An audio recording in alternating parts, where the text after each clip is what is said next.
Bueno, vamos a ir a la palabra en el nombre del Señor. Estamos hablando acerca del mandamiento de no adulterar. Ese mandamiento que se encuentra en el libro de Éxodo capítulo 20. Y nos dice no adulterar. Es un mandamiento que está dispuesto para todos nosotros. Y estamos entendiendo entonces cuáles son las consecuencias de infringir el mandamiento. Si adulteramos, ¿cuáles son las consecuencias que puede venir? Y estamos entendiendo qué es el adulterio. ¿Qué puede pasar? Y hemos entendido el adulterio de una manera generalizada en el sentido de comprender que el adulterio es una alteración del orden divino, de la disposición divina. Un hombre, varón, masculino, XY, hay que aclarar bien, Sí, con ya. una mujer femenina, ¿sí? XX, para que eso quede bien, ¿sí? Sí. Entender qué es. Entonces hay una relación entre ellos y ese es el orden divino. Claro. Eso es lo que el Eterno ha establecido, sino que lamentablemente el pecado, el hombre, ¿sí? Ha deformado completamente ese orden, lo ha desnaturalizado y por eso vemos que hoy lamentablemente sufrimos de mucha situación que es contraria al orden establecido por el Eterno. Y en la Biblia se nos muestran ciertos ejemplos y esos ejemplos están allí para que nosotros aprendamos de ellos y aprendamos lo bueno, qué es lo que debemos hacer y lo imitemos, pero también para prevenirnos de lo malo, porque hay ejemplos de lo malo. Claro. Y están allí no para que lo imitemos, sino para que nosotros precisamente entendamos cuáles son las consecuencias y las cosas tan terribles, funestas, que se pueden desarrollar por no vivir conforme a la voluntad de nuestro Padre Celestial.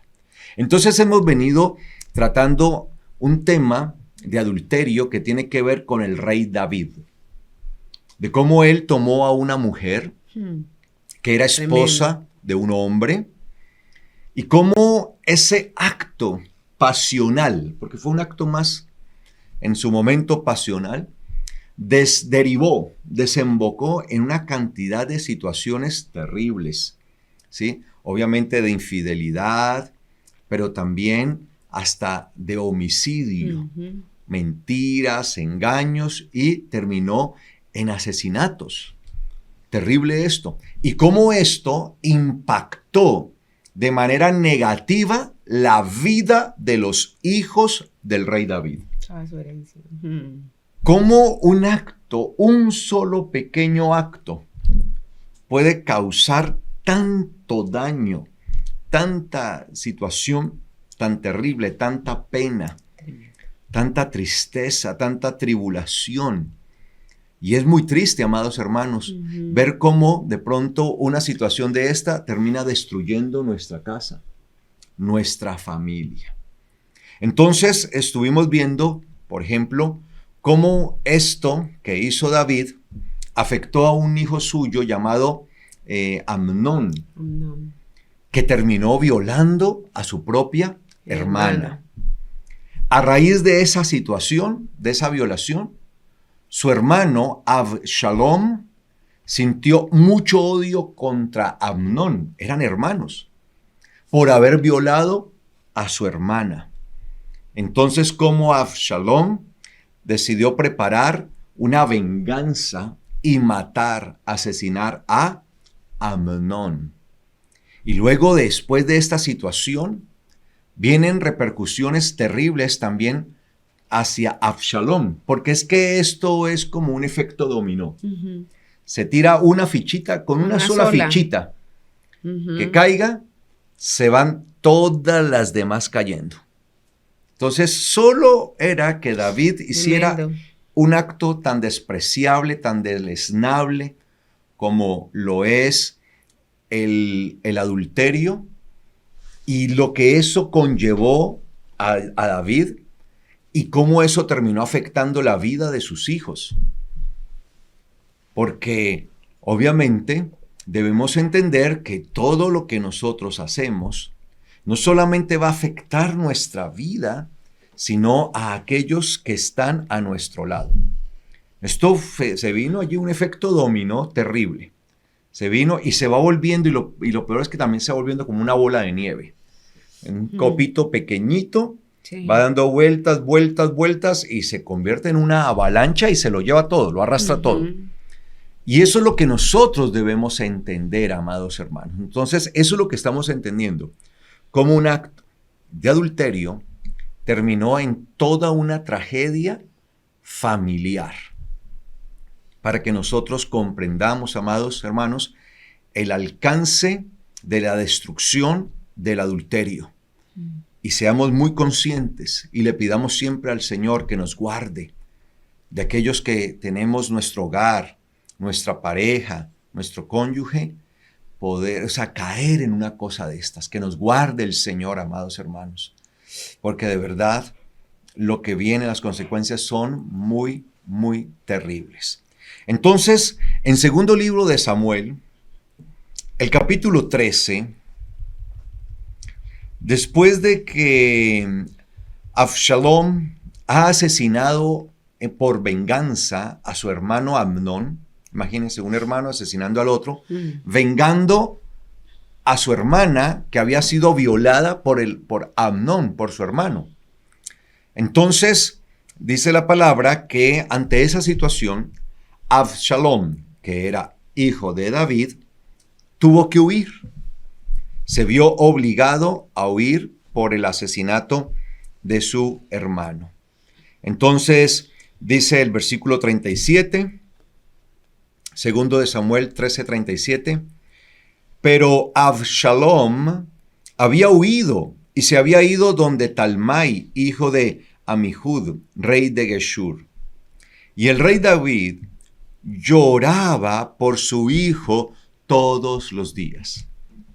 No solamente tenía que llorar la pérdida de un hijo, que era su primogénito Amnón, sino por la pérdida de otro hijo que había tenido que huir por haber asesinado a su hermano.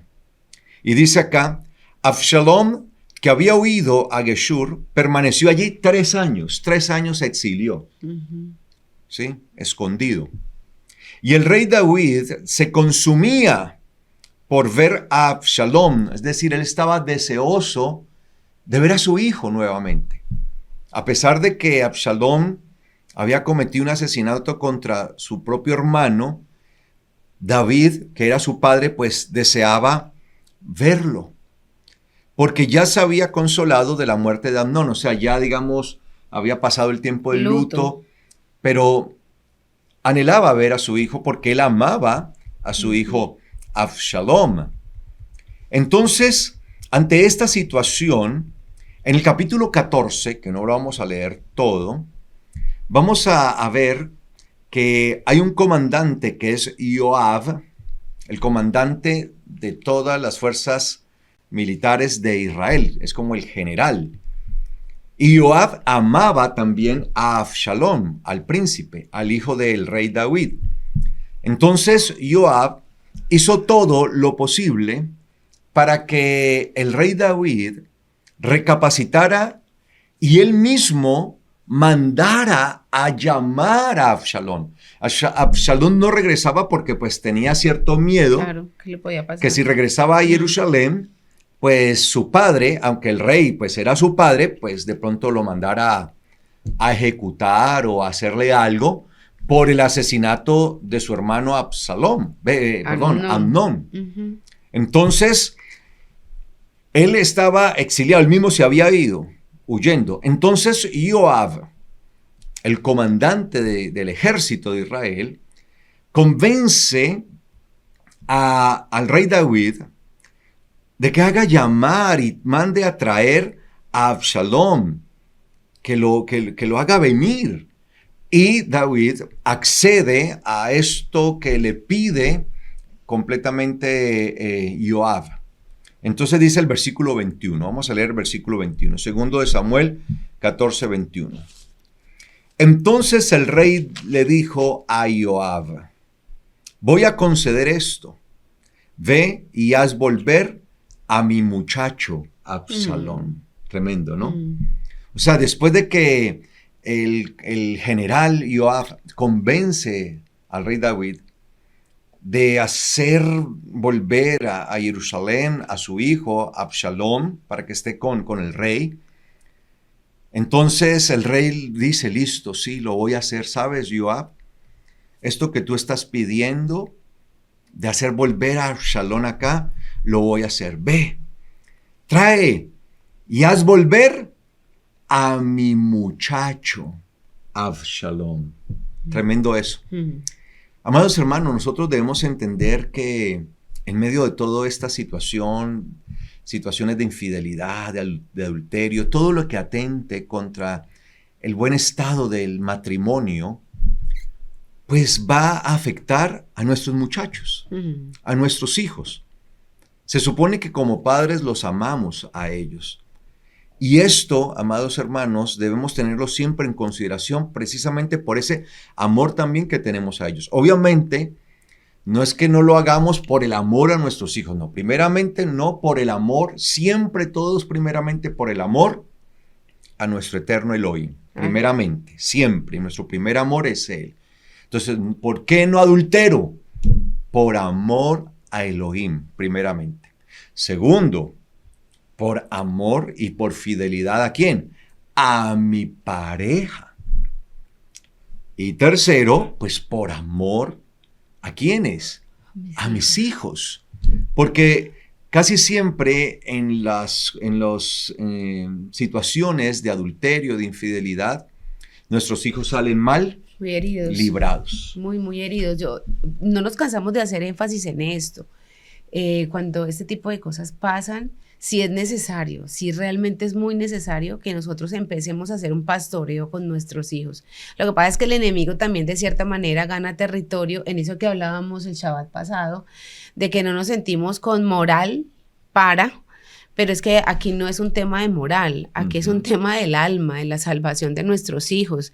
Y si lo vamos a llevar al tema moral, pues realmente para eso vino el Mesías, para salvarnos y sanarnos del pecado mortal que es el pecado, de la muerte real que es el pecado. La peor enfermedad se llama pecado. Llámelo como lo llame. Pecado es una consecuencia que es la muerte espiritual. Entonces, ¿cómo lo podemos hacer? Pastorear el corazón de nuestros hijos es realmente corregirnos, pedir perdón, e inmediatamente corregir esto y no volverlo a hacer nunca más y estar en ese proceso todos los días con ellos, enseñándoles como lo deja escrito la palabra. Aquí hay cosas que el Señor dejó escritas en la palabra para que no las hagamos, porque traen muchísimo dolor. Pero muchas veces, y pues lo voy a decir a manera general, uno ve que cuando las parejas, bueno, ya logran como estabilizarse, pasan la situación y todo, no tienen cuidado con esos hijos. Hay personas que piensan, no, es que están muy pequeños, ellos no se dieron cuenta, o no, ellos no comentan nada, ellos no dicen nada, o no prefieren... tienen por qué meterse. O no tienen por qué meterse, cuando ahorita que no se metieron, los metieron. Sí. A ver, papá, me metiste y ya estoy adentro, yo no quería, pero tocó, mucho. Y hay un sufrimiento. O también tiene que ver mucho con la parte cultural, en donde a nosotros nos enseñaron a resolver los conflictos de cierta manera desde pequeños, y así los llevamos a nuestra vida de casados, en nuestra nueva familia. Entonces, si de pronto nos enseñaron a guardar silencio y usted no diga nada y quédese callado, entonces así lo llevamos. O lo que estás diciendo no tiene por qué meterse, o el no sentirse moralmente apto entonces estamos cayendo en el error de no incluir a nuestros hijos en ese proceso de pastoreo, porque aquí la afectación es de todos. Así es. Todos están siendo afectados. Entonces uno ve en esa parte también, y lo hablábamos la semana pasada, cuando se tienen tantos hijos con tantas mujeres, por eso no era lo normal, ni lo natural, ni no era el diseño. No era la voluntad del No era Eterno. la voluntad del Eterno nunca, pero se metieron a tener hijos estos personajes con muchas mujeres. Entonces, cuando desarrollas el ejercicio de ser el sacerdote, el papá de tus hijos 24/7? Entonces, ese es otro problema que también estamos enfrentando y porque nuestros hijos sufren mucho. Porque nuestros padres o los padres de este tipo de hijos, pues no tienen realmente un papá constante con ellos. Eso es lo que le pasó al rey David. El rey David, aquí es lo que uno lee de cada uno de los hijos, uno dice, pero David como que nunca estaba con ellos, nunca estuvo en ese proceso de desarrollo, como que no, como que fue muy distante, y uno dice, bueno, es que era el rey, estaba muy ocupado. Sí, pero no solamente eso, sino que es que tener hijos en varias mujeres, ¿en qué momento podía realmente conocerlos, saber qué necesitaban, saber estar con ellos y decirle, bueno, yo me equivoqué, pequé contra el Eterno, el Señor tuvo misericordia de mí, ustedes no vayan a cometer ese nunca, porque pues, ¿en qué momento? Son muchos hijos con muchas mujeres. Entonces, nosotros tenemos que, si ya sucedió, si el Señor ya tuvo misericordia, tenemos es que empezar a luchar por sacar esto adelante, por corregir. Si ya sucedió, si ya... El pecado del adulterio. Sí, si ya sucedió. Ajá, si esto ya sucedió, si este pecado ya se dio. Entonces, ¿qué vamos a hacer para sanar? ¿Qué vamos a hacer? ¿Dónde está mi responsabilidad? Ajá. Y a veces también hay otro discurso, Carlos, que también nos toca escuchar, eso fue hace 2 años, es que eso fue hace 10 años, es que eso fue hace 15 años. Mire que aquí habían pasado 3 años. Ajá, no, y es que uno lo lee en la Biblia y luego uno hace, en la mente piensa, trae a la mente el Señor el recuerdo de frases como, pastora, pero ya llevamos 10 años de eso y no lo ha podido superar, supéralo. Entonces uno dice, si una persona habla así, es porque todavía no ha sido consciente. Pero cuando una persona es consciente... Es una de las cosas que más se demora en sanar, claro, ¿no? El adulterio, la infidelidad. Ajá. Y ojalá nunca realmente fuera importante el tiempo, sino que siempre estuviéramos recordando, la embarré, como si fuera ayer, para que eso nos diera a nosotros ese sentimiento de... Sí, por uy, yo general, no lo voy a volver a hacer. El adulterio es el más afanado en que es rápido, pero es que usted le echa mucha mente a eso, rápido. pero ¿qué hubo que no ha salido de ese tema? Eso es una falta de consideración muy grande con la pareja y con los hijos, y no solamente eso, sino que siembra la duda. ¿Será que sí está realmente arrepentido? Porque si es que pasa que estás diciendo, y pasa muchas veces, no, es que ya supérenlo, entonces aquí, ¿qué es lo que está pasando? Realmente debería ser un corazón más humilde y decir, las veces que sea necesario, yo voy a tratar de poner, con la sabiduría del Señor, un poquito de sedación ahí en esa herida que yo te causé, que yo te hice, a ustedes, hijos míos, yo los lastimé. Pero eso también es otra cosa. Entonces, no hay tiempo para educar, no hay tiempo para resarcir lo que se hizo. Queremos que eso pase hacia el voltear de página. Pasó. Pero eso no es así. Entonces, en la medida en que nosotros seamos conscientes de que realmente sí nos equivocamos y que tenemos que hacer un proceso de pastoreo con la familia, pues yo pienso que el Señor ahí se va a glorificar, porque la gente dirá, ¿y eso no tiene solución? Claro que sí tiene solución, obviamente sí. El Señor a nosotros nos da la salida, pero Él quiere vernos a nosotros responsables. Así es. Responsables de nuestros actos. Debemos entender que un momento de pasión se puede constituir en muchos años de sanación. Muchos años de sanación. Muchos años de sanación. ¿Y cuántos? Los que el Señor considere. Es los que porque sabe que como Dios es el que pesa el corazón, nuestro Padre pesa el corazón. Cuando realmente nosotros tenemos un corazón como el que tenía David, porque pues fue humilde en reconocer, yo no me merezco nada, si estoy vivo es de puro milagro. Uno debería hablar así como hablaba David. Es que si yo estoy vivo es de milagros, porque el Señor, Dios es que me da mucho, esto es lo que yo me merezco. Uno debería estar diciendo realmente las cosas como son. Yo me lo merezco, porque es que yo lo hice. Yo me lo merezco. Sin embargo, bendito sea el Señor que me da su misericordia y me da la oportunidad de que yo pueda salir de esta situación. Sin embargo, si Él no quisiera y me cortara, me lo merezco. Cuando uno está al frente de una persona que habla así, uno dice hay un verdadero arrepentimiento. ¿Sí? Porque es que el adulterio no es cualquier pecado, es un pecado que no solamente es contra Dios, contra mí, sino contra todo lo que hay alrededor. Entonces, todo el núcleo claro, queda involucrado. Eso es lo que la gente y nosotros deberíamos siempre pensar.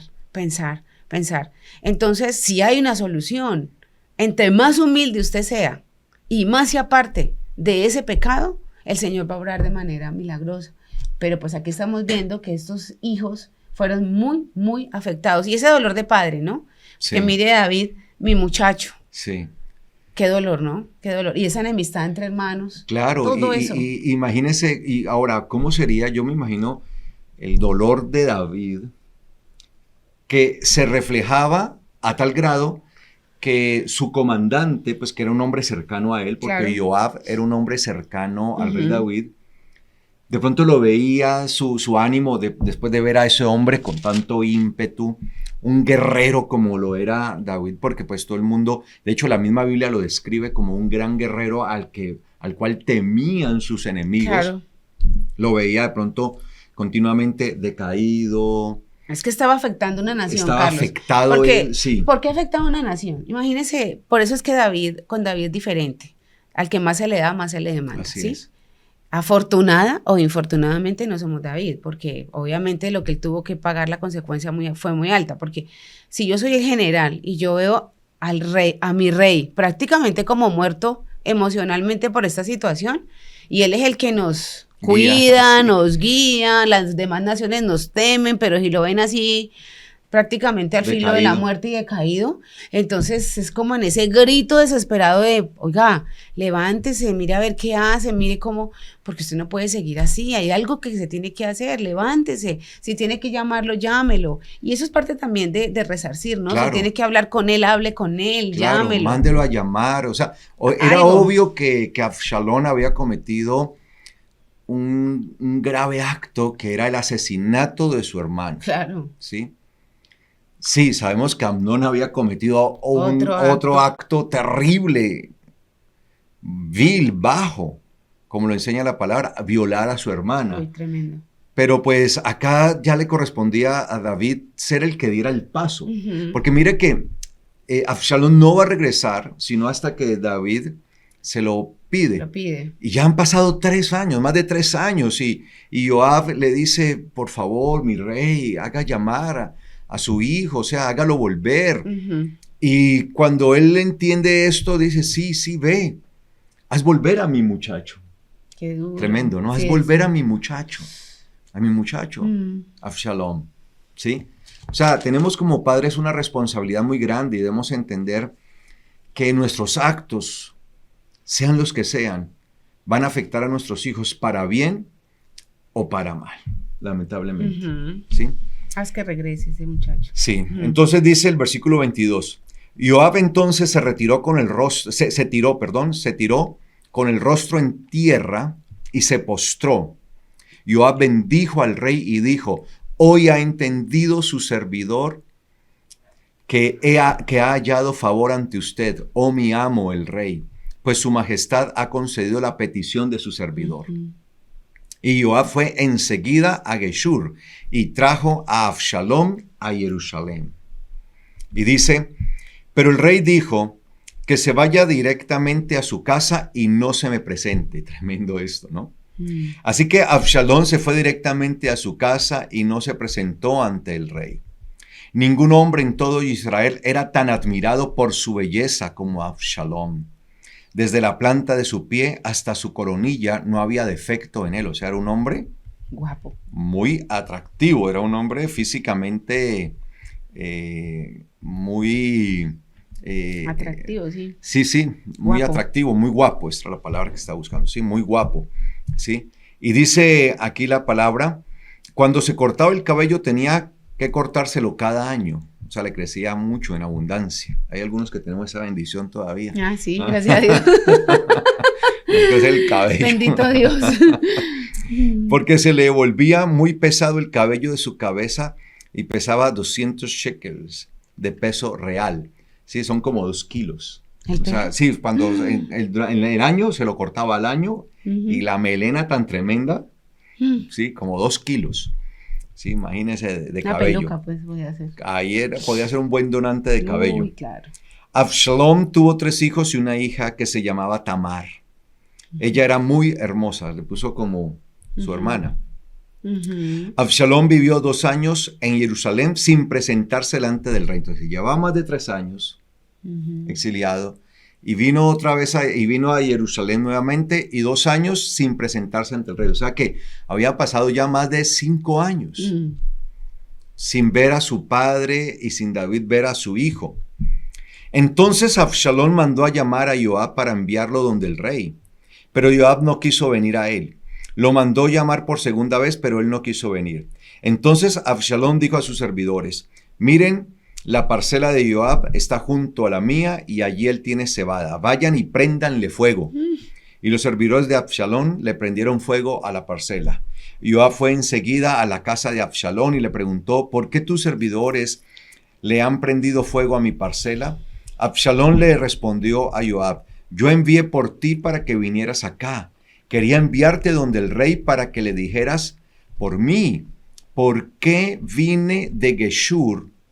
Hubiera sido mejor quedarme allá. Ahora quiero presentarme delante del rey, y si soy culpable de algo, que me haga morir. O sea, que el mismo rey me mate. O sea, si yo soy culpable, entonces que me mate el rey. Joab fue donde el rey y se lo informó. Entonces llamó a Absalom.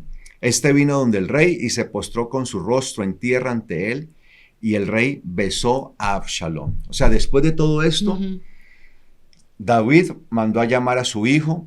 Ya después de 5 años, le permite a su hijo estar otra vez con él. Pero ya había un daño irreversible, podríamos decir. Sí. Irreversible en el sentido, no es que no haya nada que no se pueda reversar. En el Señor se puede. El problema es que cuando nosotros no actuamos a tiempo, en las personas se pueden generar ciertas raíces que se vuelven para la persona. Si no se pone en las manos del Señor, se vuelven en situaciones irreversibles. Esto había ya contaminado el corazón de David, de Absalom, perdón. ¿Quién sabe cuánta gente le hablaba al oído a Absalom, no? Su papá ya no lo quiere. Su papá lo mandó a llamar por traerlo acá, pero él ya no lo quiere usted. Él ya no siente nada por usted. ¿Quién sabe cuántas personas hablaban al oído de Absalom? Y como David no le daba la cara, porque si bien lo mandó a llamar, pero no le daba la cara. Y de ahí la importancia de lo que decía mi esposa. La responsabilidad que tenemos los padres de poder sanar el corazón de nuestros hijos, sobre todo cuando ellos han sido afectados tremendamente por culpa de nosotros. Y sin lugar a duda, el corazón de Absalom estaba contaminado y estaba cargado contra su padre por todas esas situaciones que se habían dado. ¿Qué pasó? Por ejemplo, Absalom dice la palabra que Amnón violó a su hermana Tamar. Seguro y Absalom no vio que dijera nada. Absalom le dijo a su hermana: tranquila, no ha pasado nada. Y dice que pasaron 2 años. Yo pienso que hasta también que Absalom se vengó de Amnón y David no dijo nada. O sea, no lo dice la Biblia así, literal, pero le da a entender a uno que era Absalom esperando, bueno, ¿cuándo va a llamar mi papá a mi hermano para que? O sea, como esperé todo este tiempo antes de, porque igual yo quiero que haya, como decía justicia. Claro, la justicia. Claro, y es que tenía que haberla porque entonces, había violado a su hermana. Sí, porque es muy, uno lo lee y uno dice, bueno, porque sí, si lo quería matar, porque esperó tanto. Entonces uno aquí puede 2 inferir años, claro, que estaba esperando que quien tenía que llamar a hacerle justicia a su hermana era a su padre. Sí, entonces, a dejar todo por sentado y que todas las cosas se dieran en la justicia que se supone el rey, siendo el rey, debía dar a todo el pueblo y mucho más a sus su hijos. familia, claro, dentro de su propia casa, poner el orden en su casa, que fue lo que pasó, qué sucedió, darle también ese consuelo a su hija, porque aquí también está la otra parte de su hija, en la situación en la que ella pudo haber quedado, en la vergüenza en la que ella estaba. Dice que quedó desolada. Una desolación y ver esa pasividad, vuelvo y lo digo porque David tenía hijos en toda parte, no tenía tiempo de ser padre, entonces no hubo consuelo para Tamar, no hubo una corrección para Amnón, no se dio cuenta David que sus otros hijos pudieran estar mal, cargados. Entonces simplemente no se tiene responsabilidad con lo que se tiene en justicia, porque está la otra parte, es como yo soy un papá que tiene varios hijos en varias mujeres, entonces no puedo estar 24/7 con todos, entonces me vuelvo un papá complaciente. ¿Usted quiere pecar? Bueno, yo no lo regaño, peque. ¿Usted quiere? Haga lo que quiera. Porque ¿cómo? Tras de que nunca estoy con ellos y el poco tiempo que voy a estar es estarlos regañando, estarlos corrigiendo, estarlos instruyendo, también está esa parte donde son esos papás que todo el tiempo están viendo que sus hijos van para el abismo y no hacen como que no, porque tienen ese temor de que como no estoy con ellos, entonces el poco tiempo que esté, yo cómo voy a estar. Esto es realmente una situación bastante difícil cuando uno se aleja del diseño original de Dios. Así es. Se espera Absalón 2 años, no pasó nada, y ahora no solamente eso, sino que pasan 5 años, va y lo manda a llamar, y 5 años de no verlo y hablarle, y no pasa nada. Entonces, tanto que Absalón va y le quema al otro. A Joab, que lo trajo. O sea, ahí se ve ya cómo estaba descargado el corazón es que usted hay de Absalón. Tremendo. Claro, Absalón. Usted no me va a poner cuidado, le quemo la parcela. Sí, aquí viene porque viene. Absalón estaba en una condición crítica. Primeramente, al ver la pasividad de su padre, o la inactividad, porque ni siquiera pasividad, la inactividad de su padre frente a la injusticia que había cometido su hijo mayor, que de alguna manera, por haber sido el hijo mayor, claro, el primogénito, pues era el que ostentaba la corona. Claro. Amnón. Y se supone que ese iba a ser, digamos, el que iba a suceder al rey. Pero ¿qué? O sea, hizo y no pasó nada. O sea, que cuando fuera rey, si hubiera sido rey Amnón, o sea, que él hubiera llegado al rey, a ser rey pensando que él podía hacer lo que quisiera. Que ese era el problema de los reyes. Y que no se corrigió. Entonces, esperó 2 años. David no hizo absolutamente nada. Entonces, él decide tomar venganza a Absalón. Al ver la inactividad de su padre. Nosotros no estamos justificando eso, estamos haciendo un análisis de qué fue lo que pudo haber sucedido. No estamos justificando la venganza que hizo a Absalón, a su hermano, y que fue una venganza de muerte. Claro. Ojo, en ningún momento. Eso es un pecado gravísimo. Lo que hizo Absalón eso fue agrandar el pecado. Homicidio. Se llama asesinato. Exacto. ¿Ok? Entonces, lo que queremos es que seamos conscientes de cómo nosotros, de pronto teniendo la responsabilidad, no la asumimos. Tiempo. Ajá, es el análisis. A veces, para muchas personas, para muchos padres, cometen el error, el pecado, y es más fácil entonces quedarse como aislados, callados y no decir nada frente al mismo pecado que cometieron ellos. Por causa del pecado que cometieron ellos, entonces ven a sus hijos también en una situación, entonces prefieren aislarse y quedarse callados. Es que hay muchas conductas cuando hay personas que tienen estas situaciones, hay muchas conductas. Hay unos que se quedan callados, no dicen nada, como David, no dan explicaciones, no le ponen una venda a la herida, no pastorean a sus hijos, en el caso de David. Hay otros que se enojan. Pero usted ve hombres que son personas que mantienen enojadas para que la persona que se siente afectada no tenga ni el más ni mínimo deseo de ir a hacerle un reclamo pequeñito, porque ese hombre mantiene enojadísimo. Ay, es que es súper enojado y súper estricto y súper enojado. Porque yo he visto también esas conductas en algunos hombres que están cometiendo pecado.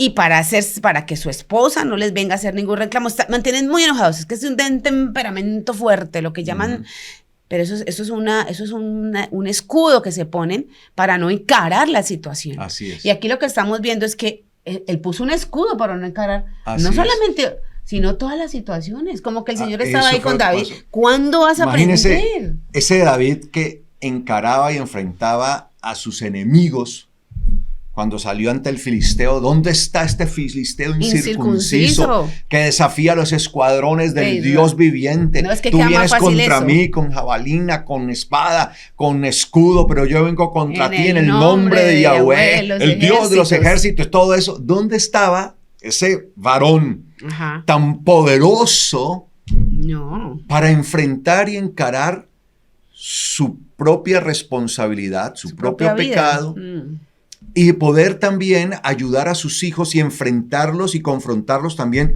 con su pecado? Claro. Es que es bien complejo. Es que definitivamente hay cosas que el ser humano es muy aventado para hacer. Pero cuando se trata de mirarse en un espejo y hacer la autocorrección, ahí es donde sucumbimos. Ujú. Porque primero empieza la corrección de nosotros mismos, es en reconocer que nosotros nos equivocamos y pecamos y tener esa humildad. Y después, coger e ir y resarcir. Así es. Pero eso es mover el ego y el orgullo de una manera impresionante. Pero si tiene que ir a hacer otra cosa, enfrentarse a quién sabía qué, lo hace. Pero no se enfrenta a él mismo. Ujú. No se enfrenta a él mismo. ¿Por qué no Eso le pasó a enfrentaría David. David a Amnón en primera instancia cuando lo de Sí, la eso muerte? queda inconcluso. ¿No? De hecho, vemos que cuando pasan los 2 años y entonces Absalón ve que no sucedió nada, entonces va a cobrar venganza. Él va ante su padre David a invitar a sus hermanos. Ujú. Les dice que quiere hacer un y ni banquete siquiera para quiso todos. ir. Y entonces David dice que él no quiere ir, pero también le dice que no le da permiso de ir a Absalón, a Amnón. Entonces Absalón le ruega que permita ir a Amnón, porque pues él estaba haciendo todo esto precisamente porque Tenía estaba su plan. fraguando todo su plan para asesinar a Amnón. Y le ruega y le tuvo que Absalón le tuvo que rogar para que dejara ir a Amnón. Ujú. Entonces David termina accediendo, listo, está bien, bueno, que él vaya. Pero ¿por qué uno no ve en David eso que le haga ver a Amnón su pecado, lo que hizo? Tal vez ya son cosas que Claro, uno piensa, pensamos, ¿no? conjeturas, Ya análisis. se sentía él moralmente No, él no. incapacitado Él siempre estuvo moralmente incapacitado. para decirle de hecho, a ni su siquiera hijo. porque no, ni me invites a mí, que yo no voy a ir, porque que para hacerte, o sea, él mismo se puso la excusa, no Sí. me voy a invitar, yo no quiero llegar allá. No, y que no decía nada a Amnón. No voy a ¿Por estar, qué no le no voy a decía estar nada con mis a Amnón? otros hijos, no le voy a decir nada a Amnón. ¿Por qué no reprendió a Amnón? ¿Por qué no le dijo a Amnón, esto que has hecho te ha perjudicado, tú no podrás Tú no heredar tienes el trono, eres mi hijo, pero no vas a poder porque Ujú. el rey tiene que hacer? Tal vez sentía que no Lo tenía que él moral. había hecho es Entonces, que eso es. eso pesaba en contra de él. Si yo le digo algo a mi hijo Amnón, pues él me va a decir, ¿y usted qué me viene a decir a Si mí? usted es peor. Si usted se tomó la esposa de otro hombre y hasta asesinó al esposo de ella y asesinó a otros, usted me viene a mí a hacer reclamos morales cuando usted no tiene moral. Ujú. Es que Y eso nosotros no podemos caer en eso. no, ese es el arma del enemigo, porque es que nosotros no estamos hablando de nosotros, porque nosotros pecamos, estamos hablando de lo que dice la palabra Así es. que debemos hacer. Ujú. Y la palabra no tiene ningún error, la palabra no miente, Así es. en la palabra está el Señor. Entonces es que no vengo por mi testimonio, Ujú. vengo porque lo que estás haciendo es en contra del Eterno y te vas a perjudicar. Claro. De mí olvídate, yo estoy pagando hasta este día con creces lo que he hecho. Pero es que no es por mí, es por ti. Y por lo que tú estás haciendo. Entonces es por el testimonio de la palabra. Y ese es el problema que hay en las familias. Nos metemos un poquito ahí en la sala de su casa para decirle. Muchas veces nosotros como padres tenemos esa tendencia, esa culpa, que nada realmente ayuda. Es que yo qué le voy a decir a mi hijo si yo fui peor. Pero es que no es eso. Aparte de dar testimonio, que es nuestra obligación, a empezar a dar testimonio después de que conocemos esta santa palabra, es empezar a confrontar a nuestros hijos con el pecado de ellos y lo que piensa el Señor de ellos, no lo que pensamos nosotros. Ujú. Sí, porque creo el apóstol Pablo no le vivían diciendo, ¿usted no era que perseguía y mataba a cristianos? Sí, y él lo decía así, Dijo, no sí. lo negaba, que es algo que uno aprende del apóstol Perseguía Pablo. a la iglesia. Perseguía a la iglesia. Hice cosas terribles, pero hoy yo soy un hijo de Dios. Así es.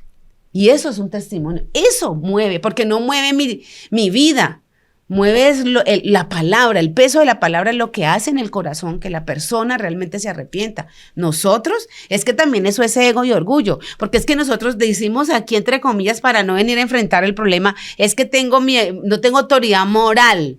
Porque en cierta manera estamos pensando que es que nosotros somos los que vamos a convertir a la gente. A ver, por Dios, ¿qué es esa ridiculez? Y digo ridiculez, ¿sabe por qué? Porque en el fondo eso es orgullo. Porque entonces, ¿qué? Es que yo soy una figura muy importante. Claro, yo soy una figura muy importante que mis hijos por causa de mí, eso del moral, eso de aparentar una falsa humildad, es que no tengo autoridad moral. Sí, falso. Si fuera por moral, ninguno tendría moral No, pues para decirle algo al otro, porque todos hemos pecado. Nada. Pero realmente es porque tenemos que reconocer que eso todavía nos cuesta, que eso está ahí, que no ha terminado todavía.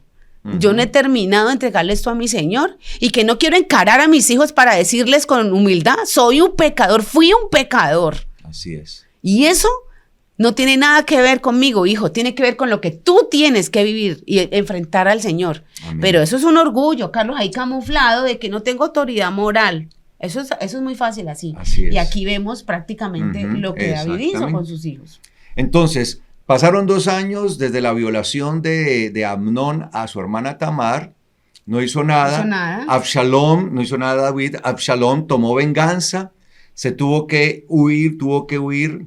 Absalom, cuando mató a su hermano Amnón, estuvo 3 años exiliado. Claro, luego regresa a Jerusalén. Y el rey no lo quiere ver. Claro. Absalón está cargado por eso, porque el rey no le ha permitido ver. Entonces manda a llamar a Joab. Joab no quiso ir. Y él en un acto de indignación, claro, Joab, que era el comandante, pues sabía que le iba a pedir eso. Y él en acto de indignación le manda a quemar la parcela a Joab. Ahí sí viene Joab y me dice, bueno, ¿qué pasa? Yo lo mandé a llamar, usted no vino. Necesito que vaya donde mi padre, le diga que necesito verlo, quiero verlo. Entonces yo a lo último, pues él va y le dice a David acepta y permite que venga aquí. Pero ya el daño estaba hecho. No, pues. Ya han pasado muchos años. Desde la violación de Tamar han pasado más de 7 años. Más de 7 años han pasado desde la violación de su hermana. Todo ese tiempo ha hecho mella en el corazón de Absalom. Es dejar mucho. Y a pesar de que David lo llama y dice que el rey lo besó, o sea, lo abraza y lo besa, le das un recibimiento de padre, ya se había roto la relación. Ya no había allí mucho por hacer y pues realmente no vemos que David haya hecho mucho realmente. Entonces, ¿qué hace? Como ya está allí ante el rey, ya el rey lo ha aceptado. Entonces, tal vez Absalom ve que no son las cosas como él esperaba. Obviamente su corazón ya también está dañado, y un corazón dañado, un corazón ya amargado, también va a ver las cosas desde otra perspectiva. Desde lo que está sintiendo. Desde su sentimiento. Claro. Muy bien. Entonces, Absalom empieza a fraguar un plan que es apoderarse del trono de su padre. Tremendo esto. No lo considera digno de seguir reinando. Sí, él no considera que su padre sea el que debe ser. De hecho, cuando usted, le voy a invitar para que ustedes pues lean la Biblia y después del capítulo 14 lean el 15, el 16, lean todo eso. Es muy emocionante todo eso. Había habitantes de Jerusalén que cuando veían a David lo maldecían. Al rey David lo maldecían, y lo maldecían porque consideran que estaba siendo un mal gobernante, sobre todo por el caso de sus hijos y por lo que él había hecho. Entonces David estaba en una situación bastante difícil y compleja. Caído, pues. Entonces él empezó a trazar un plan, y era un hombre, tal vez también por su atractivo, pues tal vez también era no solamente Carismático. físicamente, sino carismático. Yo pienso que él tenía don de Eso. gentes, porque la Y gente por- se no movía es que la Biblia lo alrededor. dice que él se iba entre el pueblo, Y eso, a mejor los dicho, portones, se adulaban. y la gente sabía que él era el hijo del Era rey, un hombre era admirado. el príncipe. Admirado. Entonces él le decía a la gente, ¿qué necesitas? Y la gente, no, es que tengo ese, listo, no hay problema. Y les trataba de buscar solución. Y de una vez, entonces el pueblo empezó a encariñarse rápidamente Se ganaba como el con favor Absalón. del pueblo. Sí, dice, la palabra muestra que él se ganó el corazón del pueblo. Se ganó el corazón del pueblo a tal grado que convenció al pueblo de levantarse en contra de su padre. Y el pueblo lo apoyó. Imagínese esto, ¿sí? Entonces, mire hasta dónde ha llegado la situación. Todo empezó con un David haciendo ocio, no haciendo lo que se supone debía estar haciendo, mirando desde su balcón y observando a una mujer, la cual deseó en su corazón y la tomó. Ahí fue. Ese Inicio del momento fin. de pasión. El inicio del caos ya. Allí, ese momento, y la mandó a llamar. Yo preguntaría si David hubiera sabido todo lo que esto iba a traer como consecuencia. Yo creo que si le permitieran retroceder la película y ahí en su balcón, ¿sí? Dios guárdame, Señor. Dios santo. Sí, Señor, reprenda a Satanás. Ay, Dios mío. De una vez. Qué malo soy. Sí, hubiera de una vez, si hubiera visto a Bathsheba allí bañándose de una vez, ay, Señor, guarda mi pensamiento de una vez, si hubiera sabido todo lo que esto iba a traer. Entonces vemos que Absalón, por ejemplo, usted lee el capítulo 15, le voy a pedir por favor que lean el 16, 17. Ustedes ahí se van a dar cuenta cómo empezó a darse esta situación, cómo Absalón se va a ganar al pueblo, cómo gana adeptos y gana el apoyo de ejércitos, ¿sí? De soldados para él, y se arma de ejército, y tanto que David, su padre, tiene que salir huyendo. Se tiene que ir. Ahora el que tiene que huir para salvar su vida es David. Y dice la Biblia que al irse, 10 de las concubinas de David, imagínense, 10 de las concubinas del rey David se quedaron en el palacio. Y cuando Absalón llegó y tomó posesión del palacio, dice que a todas las tomó por sus mujeres. Y estaba. Siendo que esas, pues digamos que eran las concubinas de su padre, ¿sí? No estamos diciendo que eso del concubinato era algo bueno, no, insistimos, el modelo divino está desde Edén con Adán y Javá, Eva. Ese es el modelo, un hombre, una mujer. Ese es el modelo.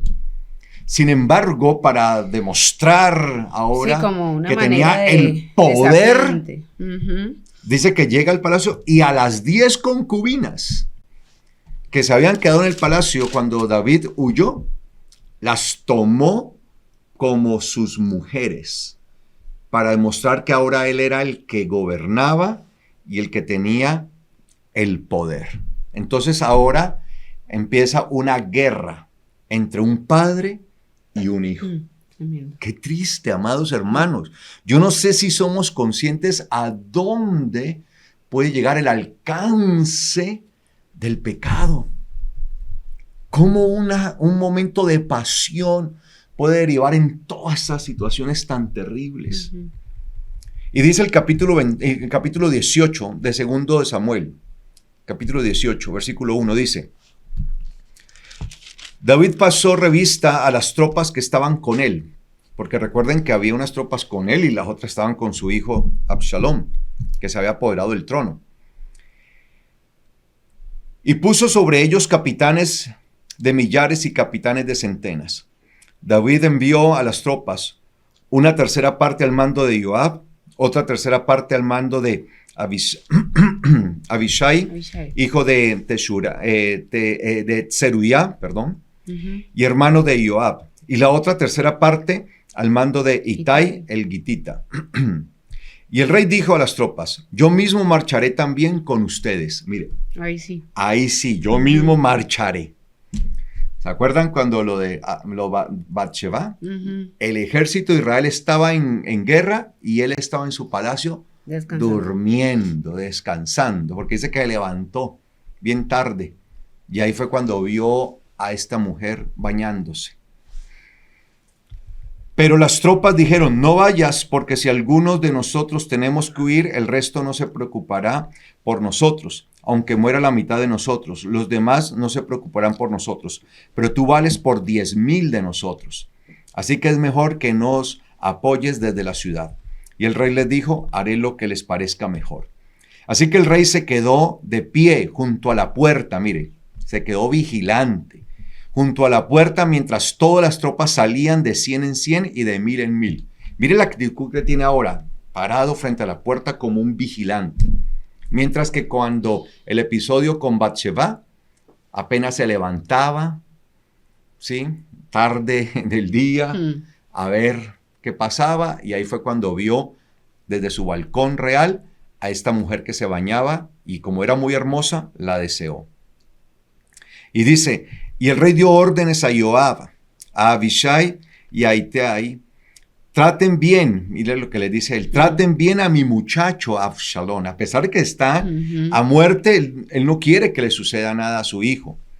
Por consideración a mí, todas las tropas oyeron cuando el rey dio orden a todos los oficiales acerca de Absalón. Las tropas salieron al campo a enfrentarse a los israelitas, imagínense, un pueblo enfrentado contra sí mismo. Entre ellos. Entre ellos. Y se dio la batalla en el bosque de Efraín. Y cayeron las tropas israelitas ante los seguidores de David. Y aquel día hubo allí una gran matanza, 20,000 hombres. Mire cómo una cosa fue trayendo otra, y se volvió esto ellos mismos se diezmaron. Una cosa terrible. La batalla se extendió por toda la región y aquel día el bosque devoró más gente que la que había devorado la espada. Absalón se encontró con unos servidores de David. Absalón iba montado sobre un mulo y el mulo se metió por debajo del espeso ramaje de una gran encina, de un gran árbol, ¿sí? Y Absalón se le enredó la cabeza, toda la cabellera, en la encina, como tenía tanto abundante cabello, se le enredó allí, entre las ramas de ese gran árbol, una encina. Quedó colgado entre el cielo y la tierra, mientras el mulo que estaba debajo de él siguió adelante. Entonces él iba galopando en su mulo, ¿sí? Entre las ramas de una encina que había allí, que es un gran árbol, es como un roble, se enredó en los cabellos, se enredaron, quedó colgando, el mulo siguió adelante y él quedó colgando allí toda su cabellera enredada completamente en las ramas de aquel árbol. Uno de los hombres lo vio y le avisó a Joab. Acabo de ver a Absalón colgado de una encina. Joab le dijo al hombre que le dio la noticia, ¿tú lo viste? ¿Por qué no lo mataste allí mismo y lo derribaste al suelo? Yo te hubiera dado 10 piezas de plata y un cinturón.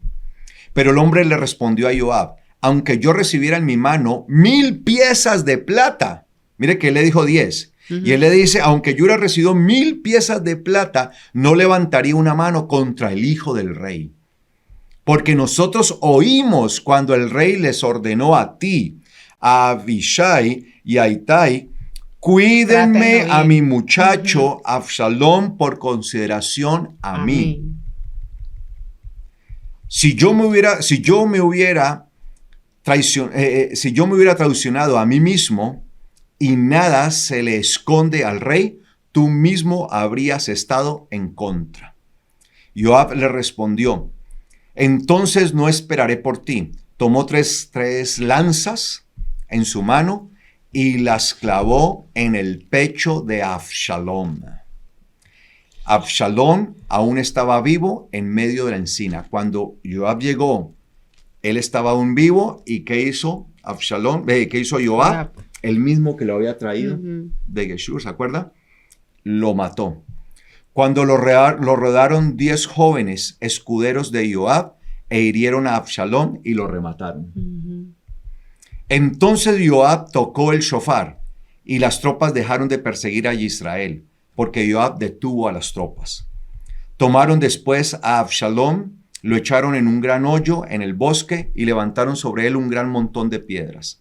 Entonces todos los israelitas huyeron a sus casas. En vida, Absalón había mandado a erigir para sí un monumento que está en el Valle del Rey, porque había dicho: yo no tengo un hijo que mantenga vivo mi nombre. Le puso su nombre a aquel monumento y hasta el día de hoy se llama Monumento de Absalón. Mire, él dijo: no tengo un hijo que mantenga vivo. Él dice en la Biblia que él tenía hijos. ¿Qué pasó? Absalón había perdido su familia. Claro. Por estar huyendo, había perdido a su familia. O sea, cargaba una tristeza y una amargura y un rencor. Este hombre, este muchacho. Saltemos al 31, al versículo 31. Segundo de Samuel 18:31. En ese momento llegó el cushita, porque recuerden que, si ustedes siguen leyendo, Joab pues manda mensajeros. Y van dos mensajeros a donde el rey David a decirle lo que ha acontecido con Absalón, que ha muerto. ¿Listo? Entonces allí, versículo 31. En ese momento llegó el cushita. El cushita era uno de los mensajeros que habían enviado a donde David para dar la noticia. Y el cushita dijo: reciba mi amo, el rey, la buena noticia de que Yahweh lo ha vindicado contra todos los que se rebelaron contra usted. El rey le preguntó al cushita: ¿está bien mi muchacho Absalón? El cushita le respondió: que los enemigos de mi amo el rey y todos los que se levantaron contra usted para mal estén como aquel joven. El rey se estremeció, subió a la sala que estaba encima de la puerta y lloró diciendo mientras subía: hijo mío Absalón, hijo mío Absalón, hubiera muerto yo en tu lugar, oh Absalón, hijo mío, hijo mío. Así termina esta triste y trágica historia. Un padre llorando a su hijo y habiendo deseado realmente morir él.